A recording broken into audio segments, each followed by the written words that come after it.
it is Chessie, and today I'm going to teach you how to tide pool because I think tide pooling is a really cool educational outdoor activity we can be doing where we can still keep social distancing and stay safe outside. So I'm going to show you some of my favorite ways to tide pool, do's, don'ts, what you can find, identify some of them for you, and yeah. First, you want to find a beach that is rocky. You don't want to be tide pooling on sand. You're not going to find much. You want lots of rocks. So we're going to hike on over there. Another thing you're going to want to do before you go tide pooling is you want to check the level of the tide before you go. Is it coming in? Is it going out? How many feet high is it? If you have a tide that's at 3 feet, you're probably not going to see much. If you have a tide that's at a half foot, you'll probably see something or other, but you're not going to see a lot. And if you have a tide that is at negative 0.13, like we have today, you'll probably see a good amount of stuff. So I did some research before I picked a time to go. And I picked now because the tide is low and I want to go at a low tide. So a couple good rules before we get into actually tide pooling. One of the most important rules is leave no trace. That means you're not going to destroy anything. You don't want to kill anything. You want to leave it exactly as you found it. Or better, meaning you can pick up some trash. The other rule is you don't want to take anything. Some places where you go tide pooling, it's illegal to take anything. And you never know what living things might be on what you remove. So you don't really want to take anything, even if it's a shell. Another creature is going to use that later, and I'll show you how. Yeah. Another good thing to think about is what you're going to wear. I have some waterproof pants and some rain boots because sometimes you can walk through pools and you don't want to get your feet completely wet. You want to protect your feet. I like to bring a hip pack. I have a jar in here to hold stuff. Sometimes I bring a net.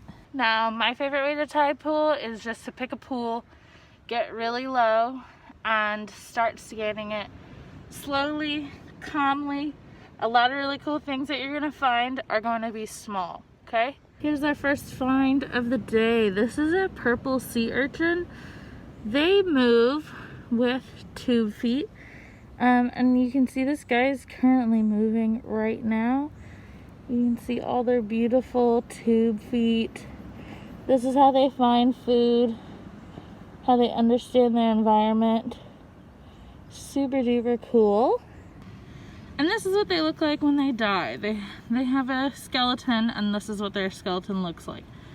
Very different than a household pet or human or cat or dog, right? This is where their mouth goes, and this is the top of them. Here's a cool up-close video of them.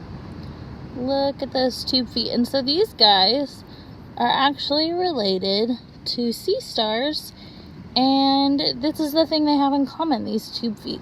Another thing they have in common is that they could be divided up into 5 equal sections.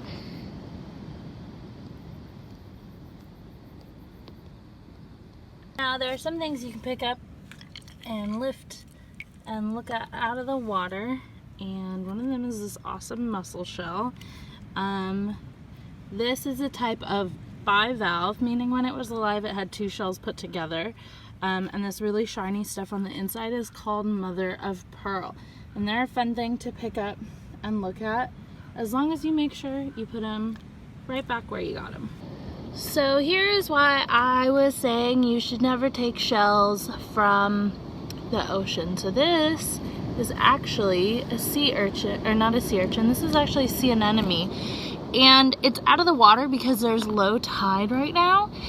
So it is trying to protect itself from drying out by attaching a bunch of little broken bits of shells to itself, and that's why we want to leave the shells for it. Awesome, so we found a sea star. This is what I was talking about, being related to a sea urchin. You can pick them up, they'll be okay. Try to keep them under the water. But check out all those little tube feet I was talking about. All those cute little tube feet. And you just gently put it on back. So this is a different species of urchin. This is a red sea urchin. You can see the purple guys right here. Good comparison. Yeah, the red sea urchins get a bit bigger than the purples do. Very pretty red. So this is one of my favorite creatures to find. This is a sea hare, and it's a type of sea slug. And this is what they look like out of the water. They're called sea hares because they literally look like bunnies. Found another super duper cool thing. This is called a brittle star. They're similar to a sea star, and you can find them crawling around in the tide pools. Let's watch them move. You can even pick these guys up. They're very heavy. You can see how big he is. And he was holding on to some rocks real tight with his foot. This is his little face. I love them very much.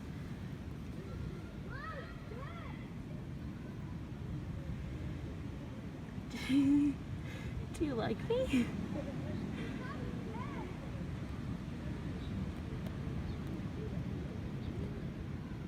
I have been chosen. And another thing I want to add is this pink stuff. It's alive. It's a type of algae, and it grows on the rocks, and it grows flat. And it's got this beautiful pink color.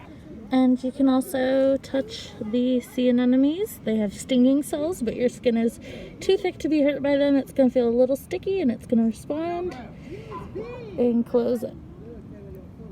Boop. Don't worry, it'll be okay. This is a chitin. They are a mollusk. And you can see how they have sections down their body in really pretty colors. They have that hard outer shell to protect themselves when the water goes away during low tide.